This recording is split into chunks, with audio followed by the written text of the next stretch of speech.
అంటే ఎవరు నిరంతర శివోపాసన చేస్తూ శివమంత్ర జపం చేస్తూ ఉంటారో వారి శరీరం శాంభవ తేజస్సుతో ప్రకాశిస్తుంది. ఆ శాంభవ దీక్షతో ప్రకాశించే శరీరం బాధించడానికి వచ్చే శత్రువులకి జ్వలిస్తున్న అగ్నిజ్వాల్లా కనబడుతుంది. శివభక్తుడు కనబడగానే దేవతలందరూ చూసి ఏం చేస్తారంటే అతడు శాంభవ తేజస్సు చూసి నమస్కారం చేస్తారట. అందులో దేవతల్లో ఒకడు యముడు దక్షిణ వైపు ఉంటాడు. వాడు మాత్రం ఒక నమస్కారం చేసి గుండెలో పట్టుకుంటాడు కాస్త.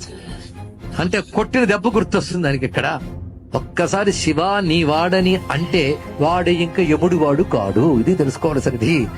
త్వమస్మాకం, నేను నీవాడిని నువ్వు నావాడివి. ఇది ఒకటే మంత్రం అండి. మన శివుడి వాళ్ళం, శివుడు మనవాడు. అది అన్నాక ఇంకా లోకంతో భయం ఏముందండి. ఇక్కడ అన్నిటికంటే గొప్ప తెలివి ఏంటంటే ఈశ్వరుణ్ణి ఆశ్రయించాలన్న బుద్ధి ఒక్కటుంటే సర్వశాస్త్ర సారములు తెలిసినట్లే. కనుక మన పిల్లలకి భగవంతుడిని ఆశ్రయించే లక్షణం ఉందా లేదా అని తెలిస్తే తల్లిదండ్రులు ఆగి బతికి వచ్చండి. ఇంకా వాడి బతుకు పరమేశ్వరుడు చూసుకుంటాడు.